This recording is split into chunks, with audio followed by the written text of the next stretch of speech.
ভাইরা আমার, আমরা সকলে মুসলমান। মুসলমানদের সামনে কোরআনের সত্য কথাগুলো বললে মুসলমানদের ঈমানটা বেড়ে যায়। সুবহানাল্লাহ বলেন। আমি বলে না দিলেও আপনারা বলতে পারেন না, আমি দেখবো, পরীক্ষা করব। আমরা তো মুসলমান। আল্লাহ রাব্বুল আলামিন বলেন,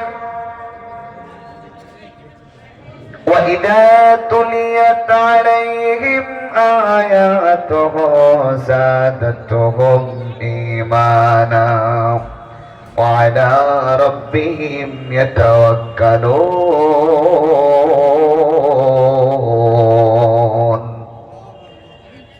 আল্লাহর বান্দাদের সামনে যখন কোরআনে কারীমের আয়াত তেলাওয়াত করা হবে তখন তার ভালো লাগবে। কাদের ভালো লাগবে? যারা ঈমানদার বলে দাবি করে। এটা যেহেতু হিন্দুস্তান, এখানে অন্য ধর্মের মানুষও আসতে পারেন, এটা স্বাভাবিক ব্যাপার।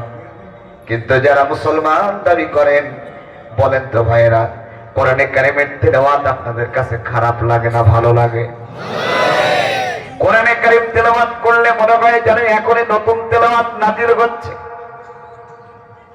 আল্লাহ রাব্বুল আলামিন বলেন, ঈমানদারদের সামনে যখন কোরআনে কারীমের আয়াত তেলাওয়াত করা হয়, যখন শুনতেই মন চায়, আর যখন শুনতে মন চায় মনে রাখবেন তখন ঈমান বৃদ্ধি হয়। ঈমান বৃদ্ধি হয় তার, ঈমান আছে যার ঈমান নাই বেড়ে যাওয়ার কোনো সম্ভাবনাও নাই। ঈমান যখন বেড়ে যায়, আল্লাহর গোলামের অন্তরে আল্লাহর নামটা বেরিয়ে যায়। তেলাওয়াতের শেষে তার জবান থেকে আল্লাহর নাম বেরিয়ে যায়। আমি পরীক্ষার জন্য আরেকটিবার তেলাওয়াত করবো। আসলে কি আমাদের ঈমানটা বেড়ে যায়? আমাদের জবান থেকে কি আল্লাহর নাম বের হয়? আমি একটু পরীক্ষার জন্য, আমি বলবো না, আসলে আপনারা বাস্তবতার সাথে ঈমান বাড়ছে না শুধু শুনতেছেন দেখার জন্য এসেছেন, একটু আমি পরীক্ষা করার দরকার। وَإِذَا تُلِيَتْ عَلَيْهِمْ آيَاتُهُ زَادَتْهُمْ إِيمَانًا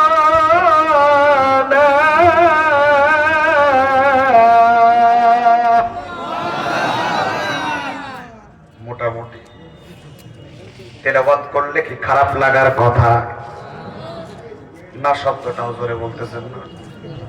আমি বড় বিপদে আছি আজকে। আল্লাহ, আমি আমার ভাইদের মনে হয় বোঝাতে পারছি না।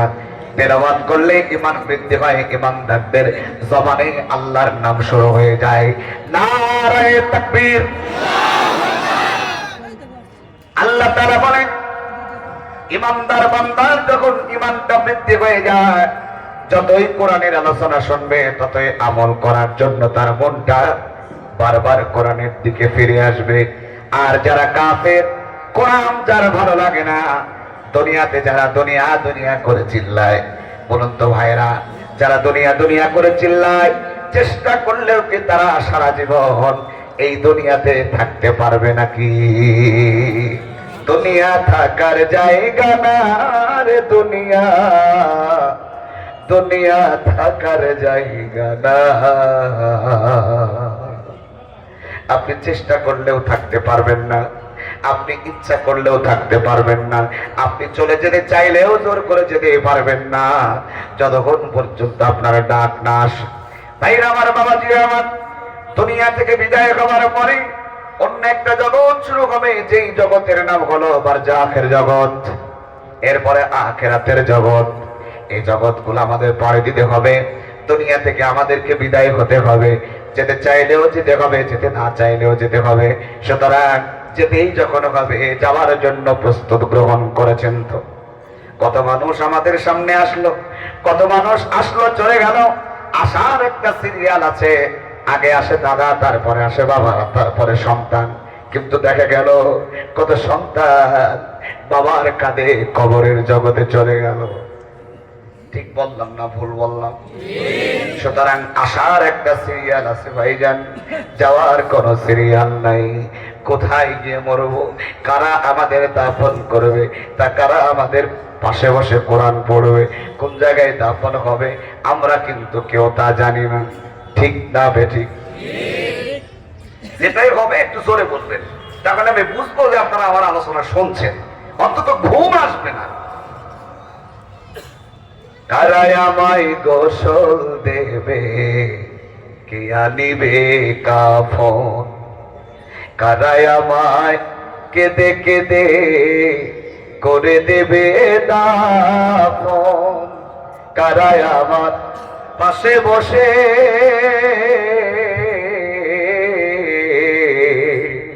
কারায় আমার পাশে বসে শোনাবে কোরআন? কোন জমিনের মাটি আমার হবে গোরস্থান? কোন জমিনের মাটি আমার হবে গোরস্থান? কার কাঁধে চড়ে আমি কবর দেশে যাব? জানি না কার মোনাজাতে আল্লাহ রহম পাবো, কার কারণে করবেন ক্ষমা?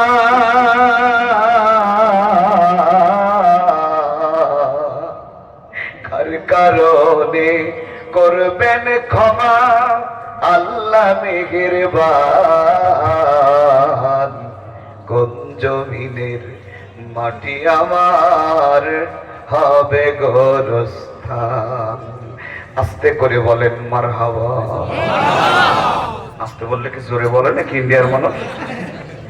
আমি মাঝে মাঝে ইসলামের সঙ্গীত গাবো, তাতে কি আপনাদের কষ্ট হবে?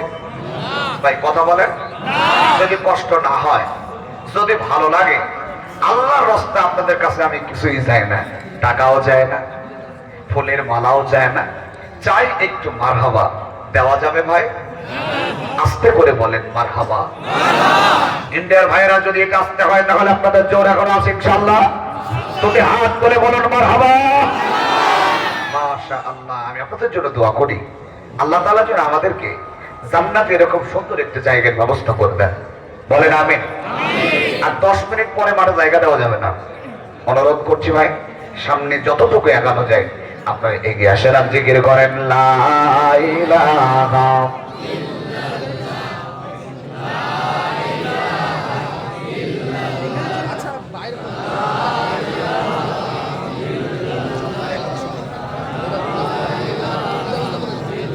এগিয়ে আসেন ভাই। আপনি যতটুকু এগিয়ে আসবেন আর একজন ভাই বসবে। আমার মা বোনেরা, আপনাদের মধ্যে যদি জায়গা না হয় একটু মেহরবানি করে সামনে এগিয়ে আসেন আর জিকির করেন। মুখে কোনো কথা বলবেন না, জিকির ছাড়া লা ইলাহা। মাশাআল্লাহ মাশাআল্লাহ। বসেন বসেন। ইল্লাল্লাহ লা ইলাহা লা ইলাহা ইল্লাল্লাহ মুহাম্মাদুর রাসূলুল্লাহ সাল্লাল্লাহু আলাইহি ওয়াসাল্লাম। প্রিয় ভাইরা আমার, দুনিয়া থেকে আমরা চাইলেও বিদায় হব, না চাইলেও বিদায় হব। আমি চাচ্ছি আপনারা আমার সাথে একটু কথা বলবেন ইনশাআল্লাহ। আল্লাহ রাব্বুল আলামিন বলেন আল্লাহকুমুত তাকাসুর হাত্তা যুরতুমুল মাকাবির। মানুষ তুমি যতই প্রতিযোগিতা করো না কেন, আজকে আমার একতলা বাড়ি আছে, পাশের জন কেন 2 তলা, আমি করব 2 তলা। পাশের জন 3 তলা হয়, আমিও করব 3 তলা। 3 তলা লোক চিন্তা করতেছে ও যদি 3 তলা করে আমি একবারে 6 তলা করব। এই প্রতিযোগিতায় আমরা লিপ্ত। আল্লাহ তাআলা বলেন এই প্রতিযোগিতা করতে করতে হাত্তা যুরতুমুল মাকাবির। কবরের জগতে তুমি কখন চলে যাবা টেরই পাবে না। কবরের জগতের জন্য কিছু করো। মুসলমান ভাইরা আমার, বাবাজিরা আমার, আমরা দুনিয়ার যা কিছু করছি এটা আমাদের নিজেদের জন্য করার চেষ্টা করি না। আমাদের পরিশ্রম, শুনতেছেন তো কথা, আমাদের পরিশ্রম, আমাদের খাটাখাটনি, আমাদের অক্লান্ত পরিশ্রম, এটা নিজের পেট চালাবার জন্য শুধু নয়, সপরিবারকে বাঁচাবার জন্য, তাদের জন্য একটু খাবারের ব্যবস্থা করানোর জন্য আপনি এত খাটাখাটনি করতেছেন। তাদের জন্য এমন ব্যতিব্যস্ততার মধ্যে পড়ে গেছি আমরা, আখিরাতের কথা মনে হচ্ছে যেন মনেই নাই। ভাইরা, আমাদের কি মরা লাগবে? আপনাদের হাবভাব দেখে মনে হচ্ছে যে না, এখনো মরার টাইম হয়নি। ভাইজান, আমাদের কি মরা লাগবে? সবাই কি মরতে হবে? বিদায় হতে হবে। হয়তো বলে যাওয়ার টাইম পাবো না। আসেন, আমাদের জীবনে সবচেয়ে বড় সফলতা কয়টি একটু ভালো করে জেনে নেই। দুনিয়ার সফলতা হলো ঈমান নিয়ে বেঁচে থাকা। শুনতেছেন আমার কথা? দুনিয়ার সফলতা কি? ঈমান নিয়ে বেঁচে থাকা। যার ঈমান নাই ও বেঁচে থাকাও যা না থাকাও তাই। যার ঈমান আছে, একদিন ঈমানের জন্য বেঁচে থাকেন। আপনি যদি একদিন বেঁচে থাকেন, আপনি যেন ঈমানদার অবস্থায় বেঁচে থাকেন। তাহলে দুনিয়ার সফলতা হলো ঈমান নিয়ে বেঁচে থাকা, আর আখিরাতের সফলতা হলো জান্নাত থেকে মুক্ত হয়ে জান্নাত পাওয়া। আমি আপনাদেরকে প্রশ্ন করতে চাই, আমার দিনী ভাইয়েরা, আপনারা কি জান্নাতে যেতে চান? আচ্ছা, জান্নাতে যেতে চাওয়ার জন্য যদি হাত তুলতে বলে, আপনারা হাত তুলবেন যে হুজুর আমরা জান্নাতে যাব। আচ্ছা, জাহান্নামে কেউ যেতে চান এমন কোন লোক আছে? এটা আমাদের ধর্মের কথা বললাম, এটা তো হিন্দুস্তান। একজন দাদাকে জিজ্ঞেস করেন, দাদা মরার পরে তুমি স্বর্গে যেতে চাও না নরকে যেতে চাও? কোনদিন জিজ্ঞেস করেছেন নাকি?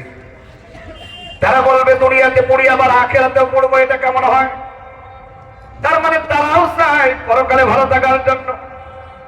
কিন্তু ভালো থাকতে হলে শর্ত হলো দুইটা। কয়টা? এই দুনিয়াতে ঈমান নিয়ে বিদায় হতে হবে, 1 নম্বর। 2 নম্বর হলো ঈমানের সাথে পরীক্ষা দিয়ে আল্লাহর জন্য, আল্লাহর নবীর জন্য টিকে থাকতে হবে। ঈমান হারা হওয়া যাবে না। তাহলে দুনিয়ার সফলতা অর্জন করার সাথে সাথে মরার সাথে সাথে আল্লাহ রাব্বুল আলামিন জান্নাতের রাস্তা করে দেবেন। যারা জান্নাতে যেতে চান না তারা বলার দরকার নেই সুবহানাল্লাহ। যারা জান্নাতে যেতে চান তারাই কেবলমাত্র বলেন সুবহানাল্লাহ। বাহ, খুব ভালো শ্রোতা আপনারা। আপনারা কথা বলবেন না মানে কি, কথা আমি আজকে বলিয়ে দেবো ইনশাআল্লাহ। তাতে আপনাদের কষ্ট খুব বেশি হলেও আমার কিছু করার নাই ভাই। লক্ষ্য করুন, সবচাইতে বড় সফলতা ঈমান নিয়ে দুনিয়া থেকে বিদায় হওয়া। পারবো ইনশাআল্লাহ? সেই জান্নাত কিন্তু আমার দুনিয়াতে নেই। দুনিয়াত কি জান্নাত নাকি?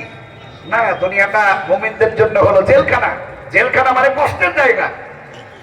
আপনি যখন ঈমানের কথা বলবেন, ইসলামের কথা বলবেন, তখনই আপনাকে ঠান্ডা পানি ঢেলে মসজিদের দিকে যেতে হবে। এমন অবস্থা আসবে কোরআনের কথা বলতে গিয়ে হাজারো অত্যাচার, হাজারো জুলুম নির্যাতন আসবে ইমানদারদের উপরে। এরপরে ইমানদারেরা ঈমানের পথ থেকে সরে যাবে না, দুনিয়া থেকে বিদায় হয়ে যাবে। ওই অবস্থায় পরকাল আল্লাহ রাব্বুল আলামিন তাকে জান্নাত দেবেন। এবার আসেন, জান্নাতে যেতে চাইবো আর জান্নাত পেয়ে যাব। জান্নাত কি মামু বাড়ি না শ্বশুর বাড়ি? জান্নাত কি এরকম যে আমি চাইবো আর পেয়ে যাব? আপনারা নাও বলেন না, হাও বলেন না। আমার মাঝে মাঝে মনে হচ্ছে যেন আমার সামনে কেউ নাই, শুধু চুপচাপ বসে আছে কিছু লোক। লক্ষ্য করেন, বাজারের বড় ইলিশ একটি মাছ, গিয়ে দেখতেছেন বড় ইলিশ, এটা তো আমি নেবো, কিন্তু পকেটে হাত দিয়ে দেখছেন টাকা নেই। সম্ভব হবে নেওয়া? কিন্তু আকাঙ্ক্ষা ছিল মাছটা যদি আমি পাইতাম। ভাইরা, বাজারের বড় মাছটা, ভালো জিনিসটা যদি আপনার নিতে হয়, পকেটে যেমন টাকা থাকার দরকার, ওই টাকা ইনকাম করার জন্য যেমন পরিশ্রম করার দরকার, জান্নাতে যেতে হলে, ওই ভাগ্যবান জায়গায় যেতে হলে আপনি যেতে চাইবেন আর চলে যাবেন, বিষয়টা আসলে তা নয়। জান্নাতে যেতে হলে এই দুনিয়াতে পরিশ্রম করতে হবে। কি পারা যাবে? বলেন ইনশাআল্লাহ। আমি বুঝতে পেরেছি, আমি বলে দেব, তারপরে আপনারা বলবেন। আমি শেষ পেশ এতটুকু বুঝলাম যে আমি বলে দিলে আপনারা বলতে পারবেন ইনশাআল্লাহ। বলুন ইনশাআল্লাহ। আমি বুঝতে পেরেছি। তাহলে ভাইরা আমার, আল্লাহ রাব্বুল আলামিন কি বলেন? আমি যে কথাগুলো বলবো কোরআন এবং হাদিস মিলিয়ে বলবো। আমি কারোর দলের বিপক্ষে কথা বলতে আসিনি, কোন দলের পক্ষেও কথা বলার প্রয়োজন আমাদের নাই। কারণ আমরা আল্লাহর কথা বলবো, আল্লাহ রাসূলের কথা বলবো ইনশাআল্লাহ। আমার আল্লাহ তাআলা কালামে হাকিমে চমৎকার করে বলেন, আলিফ লাম মিম। কোরআনে কারিমে এমন কিছু অক্ষর বিশিষ্ট আয়াত আছে যেগুলোকে বলা হয় হুরুফুল মুকাদ্দাত, যেমন আলিফ লাম মিম, আলিফ লাম রা, ইয়াসিন, তাহা, তাসিম মিম। এরকম কিছু অক্ষর বিশিষ্ট আয়াত আছে না ভাই? আছে। আল্লাহ রাব্বুল আলামিন বলেন এর অর্থ দুনিয়ার কোন মানুষকে আমি আল্লাহ তাআলা জানিয়ে দেই নাই, তবে আমার আল্লাহ তাআলা বলেছেন আমার কোন বান্দা যদি আমার কোরআনে কারীমের একটা অক্ষর তেলাওয়াত করে মিনিমাম তার আমল নামায় 10টা সওয়াব আমি আল্লাহ তাআলা লিপিবদ্ধ করে দেব। এখন তো নেকি কি জিনিস আমরা জানি না, নামাজ পড়তে যেতে ভালো লাগে না, নেকির গুরুত্ব কি আমলের গুরুত্ব কি এটা আমরা জানি না। কিয়ামতের ময়দানে মা তার সন্তানকে চিনতে পারবে না, বাবা তার সন্তানকে চিনতে পারবে না। একটা নেকির জন্য দৌড়ে যাবে আপনজনের কাছে, হে আমার আপনজনেরা তোমার জন্য দুনিয়াতে আমি কি না করেছি, আজকে অন্তত একটা নেকি দিলে আমি হয়তো তোমার সাথে জান্নাতে যেতে পারবো। ভাইরা আমার, দুনিয়াটা যতটা কঠিন তার চাইতে কোটি গুণে কঠিন হবে কিয়ামতের ময়দানটা। কেউ কাউকে সেদিন চিনতে পারবে না, বিভীষিকাময় সেদিনকে এই নেকিটা মনে হবে কতটা গুরুত্বপূর্ণ। পড়ুন আমার সাথে সকলে, আলিফ লাম মিম। আল্লাহু আকবার বলেন। তেলাওয়াতের শেষে আল্লাহু আকবার বলবেন ইনশাআল্লাহ। এর অর্থ আল্লাহ রাব্বুল আলামিন জানিয়ে দেন নাই। দ্বিতীয় আয়াতে আমার আল্লাহ তাআলা বলতেছেন আহাসিবান নাস, আল্লাহ তাআলা মনে করছে যেন এখনই আমাদেরকে ডেকে বলতেছেন হে মানুষেরা, আমরা মানুষ নাও মানুষ, দেখতে কিসের মতো? মানুষের মতো। আপনাদেরকে প্রশ্ন করি, আপনারা জবাব দেবেন। গরুর পেটে যেটা জন্মগ্রহণ করে ওটা কি? বাঘের পেট থেকে যেটা জন্মগ্রহণ করে ওটা কি? বানরের পেট থেকে যেটা জন্মগ্রহণ করে সেটা কি? মানুষের পেট থেকে জন্মগ্রহণ করে সেটা কি? না। বাঘের পেটে বাঘের জন্ম, গাধার পেটে গাধা। বলবো না থাক। আমরা এই দেশে এসেছি না, অনেক মানুষ আমাদেরকে এসে বলতেছে হুজুর আমার ছেলেটার জন্য দোয়া করেন, আল্লাহ তাআলা যেন মানুষের মতো মানুষ বানান। তার মানে মানুষের পেটে জন্মগ্রহণ করলেই মানুষ হওয়া যায় না। এমনও মানুষ আছে যাদের চেহারা মানুষের মতো কিন্তু ব্যবহার পশুর চাইতেও খারাপ। যদি হ্যাঁ ভাই তো হ্যাঁ বলেন, আর না হলে না। ঠিক না বেঠিক? চিন্তা করেন ভাই আমার, আমাদের চেহারা শুধু মানুষের মতো হলেই মানুষ বলা যাবে না, আমাদের ব্যবহারটা হতে হবে মানুষের মতো। আল্লাহ যেন তৌফিক দান করে বলেন আমিন। আমার আল্লাহ তাআলা বলেন আহাসিবান নাস, হে মানুষেরা খুব গভীর মনোযোগ সহকারে আমার কথাগুলো শুনুন। আমি খুব বেশিক্ষণ আপনাদের মাঝে কথা বলবো না, আমি চলে যাব অনেক দূরে, আর হয়তো কোনোদিন দেখা হতেও পারে নাও পারে। খুব বেশি কথা বলা যাবে না, একটু জিকির করি লা ইলাহা ইল্লাল্লাহ ইল্লাল্লাহ সুবহানাল্লাহ লা ইলাহা ইল্লাল্লাহ লা ইলাহা ইল্লাল্লাহ মুহাম্মাদুর রাসূলুল্লাহ। ভাইরা জবান করে বলুন সাল্লাল্লাহু আলাইহি ওয়াসাল্লাম। এত সুন্দর শ্রোতা আর এত সুন্দর মাইক, যা বলা না বলে প্রশংসা না করে আমি পারলাম না, তাতে আমার আয়োজক এত সুন্দর, সব মিলে আলহামদুলিল্লাহ বলেন। আল্লাহ রাব্বুল আলামিন বলেন হাসিবান নাস, আমার দিকে তাকান। আমার আল্লাহ তাআলা বলেন হে মানুষেরা, আইয়ুতরাকু আইয়াকুলু আমান্না, তোমরা কি কথা বলছো নাকি যে আল্লাহ আমি ঈমান আনলাম? ওহুম লা ইফতানুন, তুমি যখনই বলবা আমি ঈমানদার, ও বান্দা তুমি যখনই বলবা আল্লাহ আমি কালেমা পড়ে নিয়েছি লা ইলাহা ইল্লাল্লাহু মুহাম্মাদুর রাসূলুল্লাহ সাল্লাল্লাহু আলাইহি ওয়াসাল্লাম, আমার আল্লাহ তাআলা বলেন তুমি যখনই এই কালিমাটা মুখে স্বীকার করবা, অন্তরে বিশ্বাস করবা, কাজে পরিণত করবা, তখন তোমার নাম হয়ে যাবে ঈমানদার। ও বান্দারা, ও আল্লাহর গোলামেরা, ও আমার ভারতের মুসলমানেরা, আমার কলিজার টুকরা ভাইরা, বলেন, হে মানুষেরা, তোমরা কি এই কথা বলতে পারবা যে আমি ঈমান আনলাম?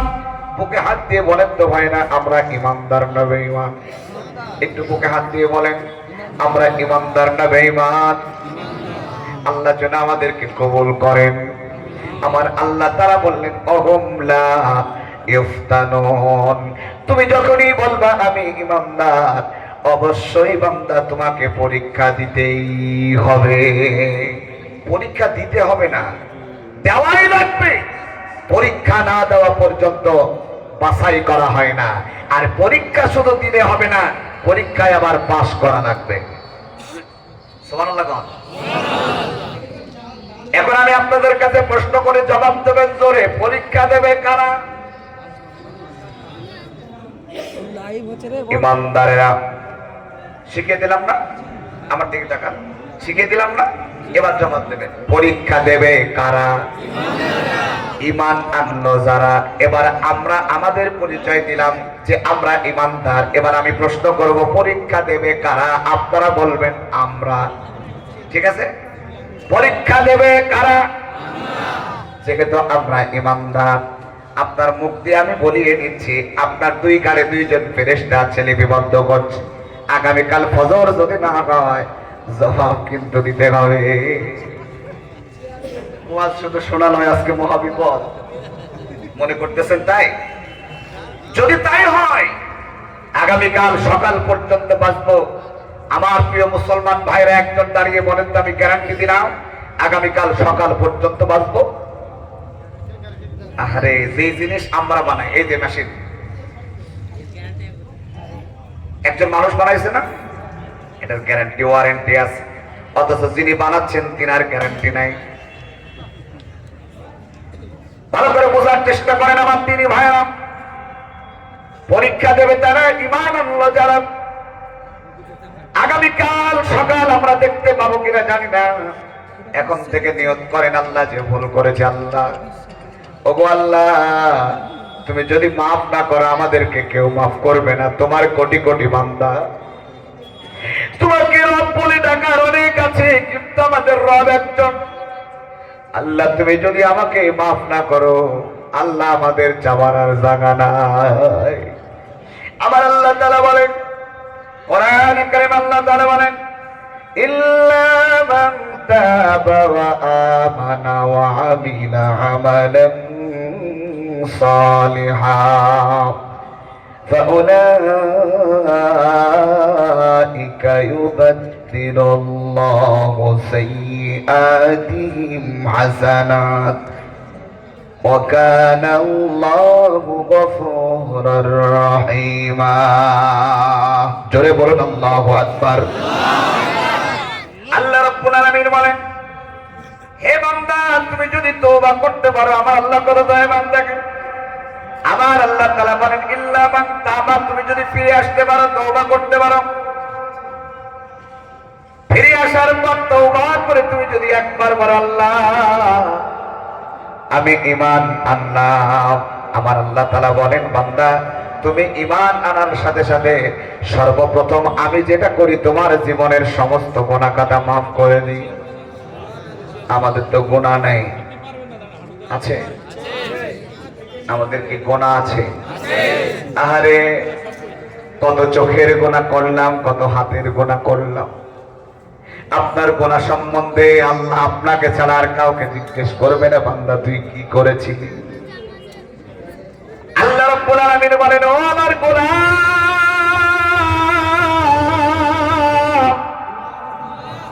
তুই আমার কাছে চা, আমি আল্লাহ তাআলা তোর জীবনের গুনাহ কাটা মাফ করে দেব। সাইয়্যাতিহিম হাসানাত, গুনাহগুলো যদি সব মাফ হয়ে যায় বান্দা, তুই ঈমানদার হলে কিন্তু তোর কোনো সওয়াব নাই। আমি রব্বুল আলামিন তোর সওয়াব নাই বলে আমার মনে বড় কষ্ট। এর জন্য আমি আল্লাহ তাআলা আমার বান্দার যতগুলো গুনাহ ছিল, গুনাহগুলো সওয়াবে পরিবর্তন করে দিলাম। ঈমানও আনলো, আমলও হলো। ওয়া কানা আল্লাহু গফুরার রহিমা।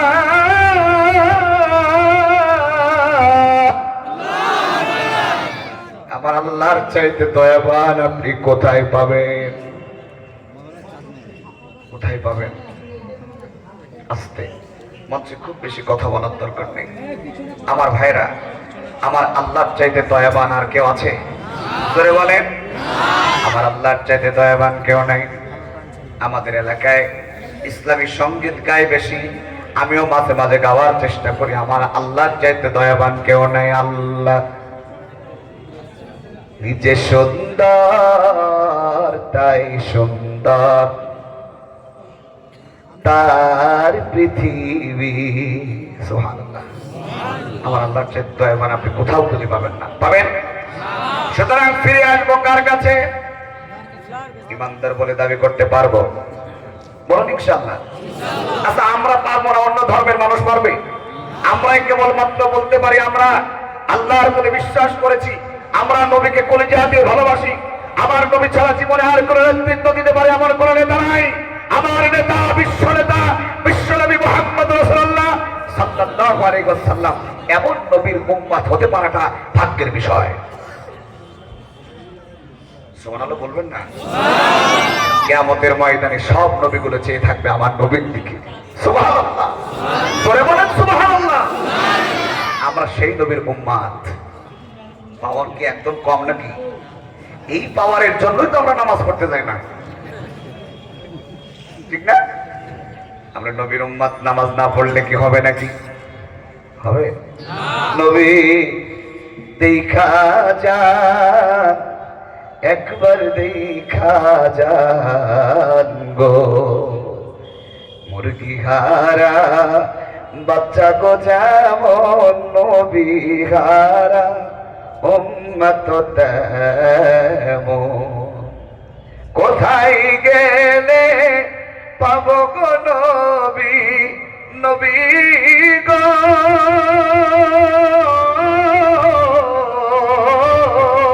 মারহাবা গান।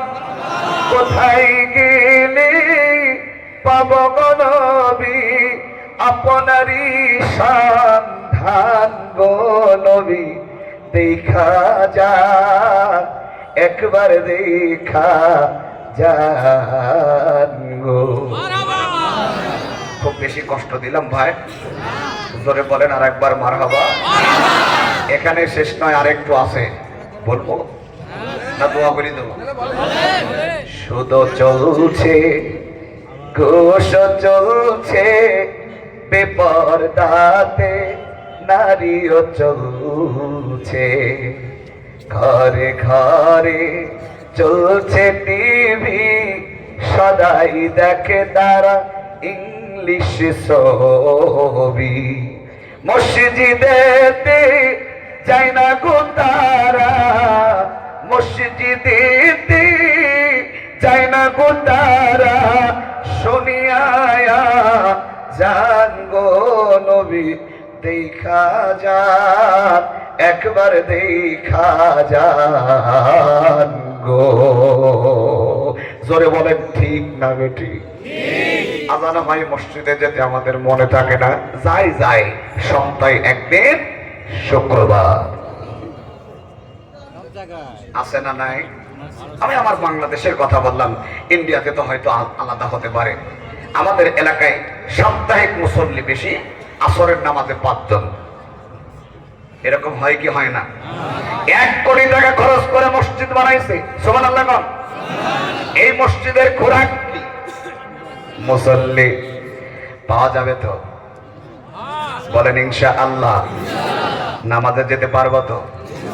আল্লাহ যেন কবুল করেন। আরো জোরে বলেন আমিন।